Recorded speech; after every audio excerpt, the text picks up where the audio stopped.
Hello friends, welcome to our YouTube channel TSP classes. तो कैसे हैं आप सब? आई होप आप लोग बिल्कुल ठीक होंगे। तो चलिए आज की वीडियो में जो है हम डिस्कस करेंगे आपका जो UP DElEd BTC second semester है उसके जो साइंस सब्जेक्ट है उसके बारे में। तो जो आपका साइंस है वो आपका पेपर नंबर 3 है और ये आपका चैप्टर 1 चल रहा है। चैप्टर 1 का पार्ट 1 हम लोगों ने पढ़ लिया है। उसमें हम लोगों ने ग्रह के बारे में पढ़ा है, ग्रह कितने होते हैं, ठीक है, किस क्रम में होते हैं, कौन सबसे छोटा है, कौन सबसे बड़ा है, ये सब हम चैप्टर 1 में पढ़ चुके हैं।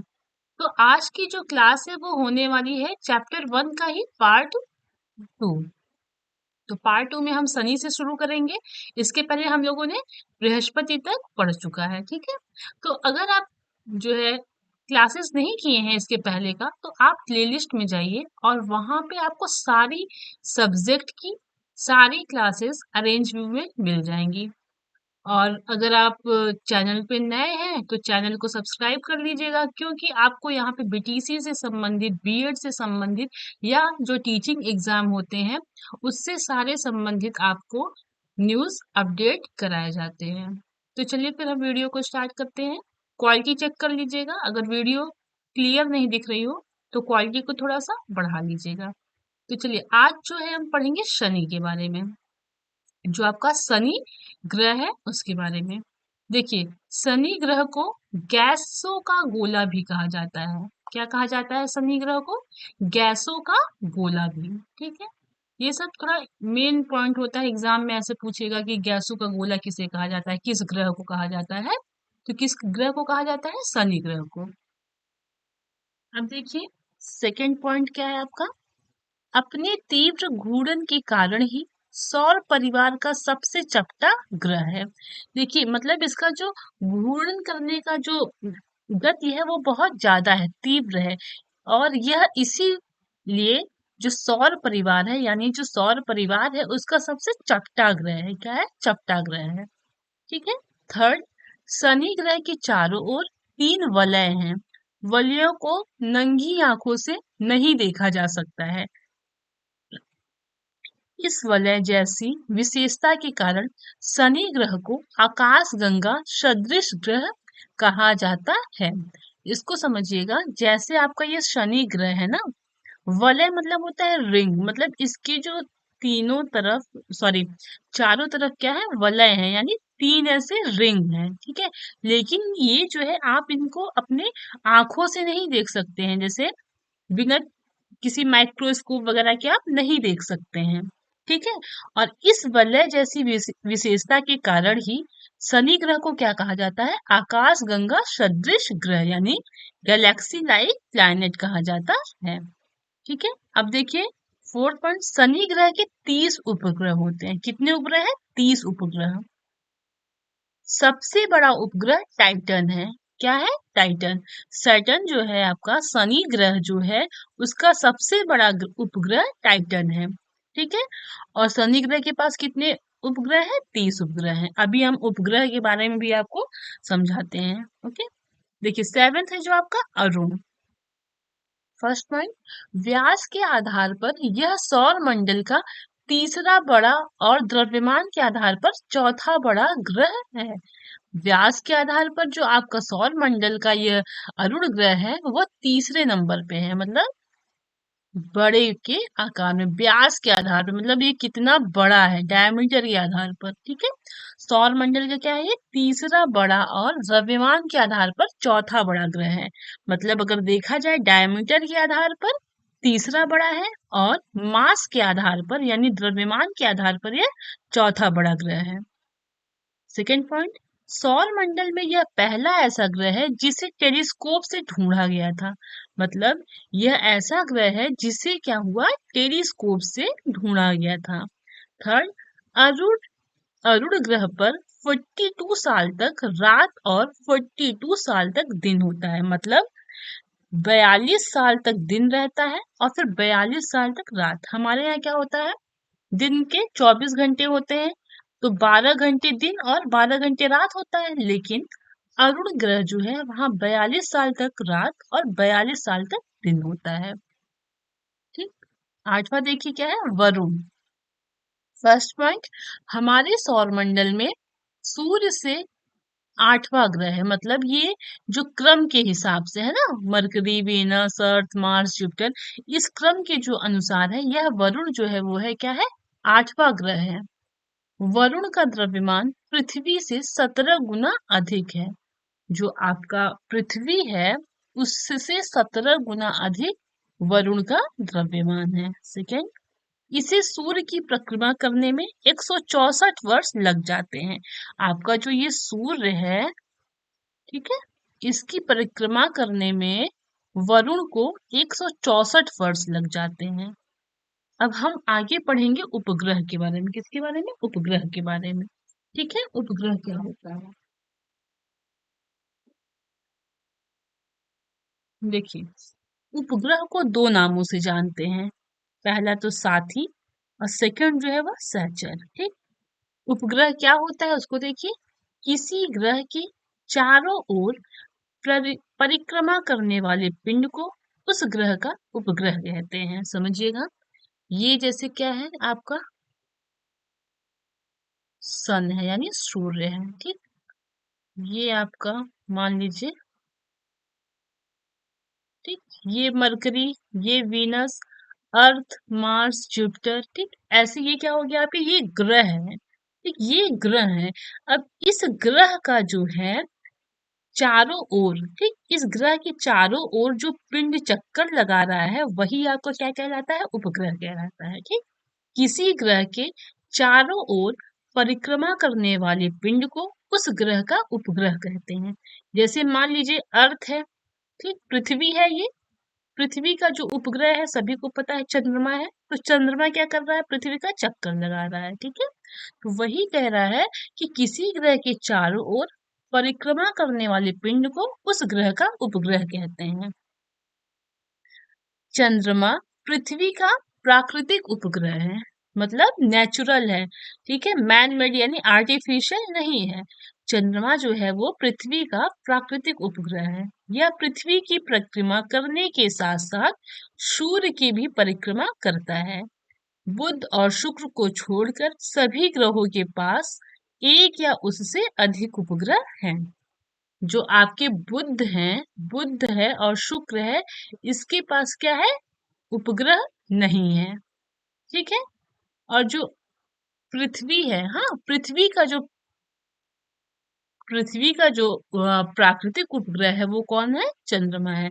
एक बार इसको यहाँ पे आप ध्यान से देखिए। जैसे मान लीजिए सन हो गया, ठीक है, यहाँ मान लेते हैं हम ये अर्थ है। ठीक, तो जो आपका ये मतलब जैसे कि ये जो उपग्रह होता है वो ग्रह का तो चक्कर लगाता है, साथ ही साथ सन का भी चक्कर लगाता है। ठीक है, फिर से देख लीजिए। किसी ग्रह के चारों ओर परिक्रमा करने वाले पिंड को उस ग्रह का उपग्रह कहते हैं। चंद्रमा पृथ्वी का प्राकृतिक उपग्रह है। यह पृथ्वी की परिक्रमा करने के साथ साथ सूर्य की भी परिक्रमा करता है।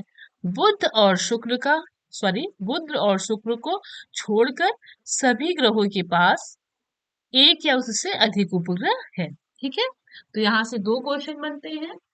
उपग्रह किसे कहते हैं? कि किसी ग्रह के चारों ओर परिक्रमा करने वाले पिंड को उस ग्रह का उपग्रह कहते हैं। चंद्रमा पृथ्वी का प्राकृतिक उपग्रह है। बुध और शुक्र के पास कोई भी उपग्रह नहीं है।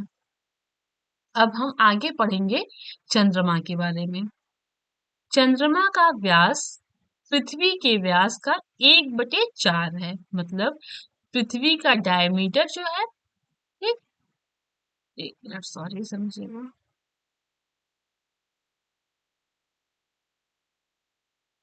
देखिए, जो चंद्रमा का व्यास है वो 1/4 है, किसके? पृथ्वी का। मतलब पृथ्वी का 1/4 हिस्सा जो है वो चंद्रमा का व्यास है। यह पृथ्वी का एकमात्र प्राकृतिक उपग्रह है। चंद्रमा जो है वो पृथ्वी का उपग्रह है, सिर्फ वनली वन, एक उपग्रह है। ठीक है, चंद्रमा पृथ्वी के बहुत पास है, इसलिए यह बड़ा दिखाई देता है। ठीक है, चंद्रमा जो है वो पृथ्वी के क्या है, बहुत पास है, इसलिए यह बड़ा दिखाई देता है। पृथ्वी से चंद्रमा की दूरी लगभग 3,85,000, ठीक है, 5 किलोमीटर है। पृथ्वी से चंद्रमा की दूरी कितनी है? 3,85,005 किलोमीटर। यह पृथ्वी की एक परिक्रमा 27 दिन 8 घंटे में पूरी करती है। चंद्रमा पर न तो पानी है और न ही वायु, ठीक है। चंद्रमा का जो व्यास है वो पृथ्वी के व्यास का 1/4 है और पृथ्वी का सिर्फ एकमात्र प्राकृतिक उपग्रह है चंद्रमा। चंद्रमा पृथ्वी के बहुत पास है, इसलिए यह बड़ा दिखाई देता है। पृथ्वी से चंद्रमा की दूरी लगभग कितनी है? 3,85,005 किलोमीटर है। अब पृथ्वी की एक परिक्रमा 27 दिन 8 घंटे में पूरी करती है। जो आपका चंद्रमा है वो पृथ्वी का जो एक चक्कर पूरा कंप्लीट करती है वो 27 दिन 8 घंटे में करती है। चंद्रमा पर न तो पानी है और न ही वायु। जो चंद्रमा है उस पे ना ही पानी है और ना ही वायु, ठीक। अब देखते हैं क्षुद्र ग्रह क्या होता है। क्षुद्र ग्रह के बारे में पढ़ते हैं। ये सब सारी चीजें आप लोग फर्स्ट सेमेस्टर में पढ़े हैं यहाँ पे, इसलिए मैं आपको लाइटली पढ़ा रही हूँ, जबकि इन सब से आप बहुत अच्छे से परिचित हैं, ठीक है। देखिए, क्षुद्र ग्रह पथरीली और धातुओं के ऐसे पिंड है जो मंगल और बृहस्पति की विशाल अंतराल में अनेक छोटे छोटे पिंड हैं जो सूर्य की परिक्रमा करते हैं। इनको क्षुद्र ग्रह या लघु ग्रह तथा गृहिकाएं भी कहते हैं। ये इतने लघु या छोटे हैं कि इन्हें ग्रह नहीं कहा जाता है, समझिएगा। जो क्षुद्र ग्रह होते हैं वो पथरीले और धातुओं के पिंड होते हैं, ठीक है।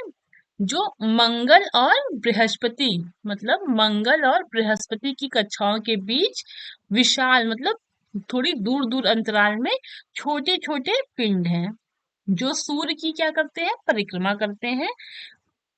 इनको क्षुद्र ग्रह या लघु ग्रह या गृहिकाएं भी कहते हैं, ठीक। यह इतने छोटे होते हैं कि इन्हें ग्रह नहीं कहा जाता है। जो आपके मंगल है ना, मंगल यानी मार्स, बृहस्पति यानी जुपिटर, इनके बीच में जो छोटे छोटे पिंड हैं, ठीक है, वो सूर्य का चक्कर लगाते हैं, ठीक। मतलब मार्स और जुपिटर, मंगल और बृहस्पति के बीच में जो छोटे छोटे पिंड हैं उन्हीं को क्या कहा जाता है? क्षुद्र ग्रह होते हैं। ये जो पिंड है छोटे छोटे, ये पथरीले या फिर धातुओं के होते हैं, ठीक है। इनको क्षुद्र ग्रह, लघु ग्रह या गृहिकाएं भी कहते हैं। ये आकार में बहुत छोटे हैं, इसलिए इन्हें ग्रह नहीं कहा जा सकता है। अगर आपसे पूछा जाए क्षुद्र ग्रह क्या है तो आप ऐसे बताइए, ऐसे लिखिए। क्षुद्र ग्रह जो होते हैं वो पथरीले और धातुओं के ऐसे पिंड होते हैं जो आपके मंगल और बृहस्पति की कक्षाओं के बीच में विशाल अंतराल में छोटे छोटे पिंड हैं जो क्या करते हैं? सूर्य की परिक्रमा करते हैं। इनको क्षुद्र ग्रह या लघु ग्रह तथा गृहिकाएं भी कहते हैं। ये इतने छोटे होते हैं कि इन्हें हम ग्रह नहीं कह सकते हैं। अब हम ये देखेंगे कि धूमकेतु या पुच्छल तारा क्या होता है।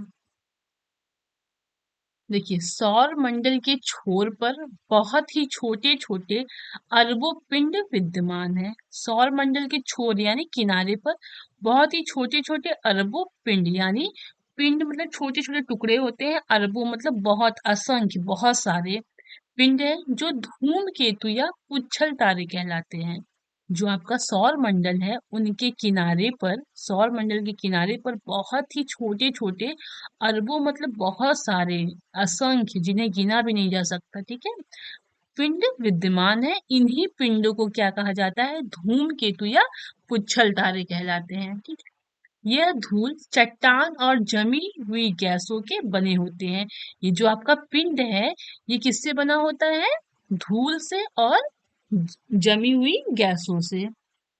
जब ये सूर्य के बहुत निकट आ जाते हैं तभी हमें दिखाई देते हैं। ये जो आपके छोटे छोटे पिंड हैं जो धूल से और गैसों से बने हैं, जब ये सूर्य के पास आ जाते हैं तभी क्या करते हैं? ये हमें दिखाई देते हैं। उच्छल तारे को एक छोटी चमकदार शीर्ष और उसके पीछे एक लंबी पूंछ होती है। धूमकेतु की पूंछ सदैव सूर्य के विपरीत दिशा में रहती है, ठीक है। यहाँ तक समझ में आया? अब देखिएगा कि ये जो आपका धूमकेतु है वो क्या है कि सौर मंडल के छोर पर या किनारे पर बहुत छोटे छोटे क्या होते हैं, पिंड होते हैं। उन्हीं को धूमकेतु या पुच्छल तारे कहलाते हैं। और जो ये आपका धूम जो पिंड है वो किससे बना हुआ है, धूल से, मिट्टी से और जमी हुई गैसों से। और ये कब दिखाई देंगे, जब ये आपके सूर्य के पास होंगे, बहुत पास होंगे, तभी ये आपको दिखाई देते हैं। पुच्छल तारे को एक छोटी चमकदार शीर्ष और उसके पीछे एक लंबी पूंछ होती है। जो आपका पुच्छल तारा है यानी जो पिंड है वो क्या होता है, ऐसे एक पूंछ की तरह दिखाई देता है, ठीक है। और ये जो पूंछ होता है ना, हमेशा क्या होता है, सूर्य के विपरीत दिशा में होता है। क्या होता है, सूर्य के विपरीत दिशा में रहती है। ये था आपका धूमकेतु के बारे में। अब देखते हैं, देखिएगा, हैली एक धूमकेतु है। ये हैली जो है क्या है, एक धूमकेतु है। ये क्वेश्चन पूछा हुआ है, आपके कॉम्पिटेटिव एग्जाम में भी पूछता है, इसमें भी पूछ सकता है। जो लगभग 76 वर्ष के बाद प्रकट होता है। मतलब कि जो धूमकेतु होता है वो 76 ईयर के बाद दिखता है। अंतिम बार 1986 में दिखा था। मतलब अभी से पहले, या अभी से सब 1986 में दिखा था। अब जो है 76 साल बाद दिखेगा, यानी 2062 में दिखाई देगा। ठीक है। तो ये था आज आपका साइंस का जो है चैप्टर 1 का पार्ट 2। इसमें हम लोगों ने ग्रह के बारे में पढ़ा, उपग्रह के बारे में पढ़ा, धूमकेतु के बारे में पढ़ा और क्षुद्र ग्रह के बारे में पढ़ा। ठीक है। तो आई होप अच्छे से आपको समझ में आया होगा। तो नोट्स बनाइए, रिवीजन करिए अच्छे से।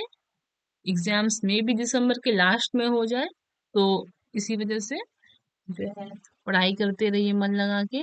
अगर वीडियो अच्छी लगी हो तो वीडियो को लाइक करिएगा, शेयर करिएगा और सब्सक्राइब करिएगा। तो चलिए मिलते हैं अब नेक्स्ट क्लास में। तब तक के लिए थैंक यू। मन लगा के पढ़ाई करते रहिए।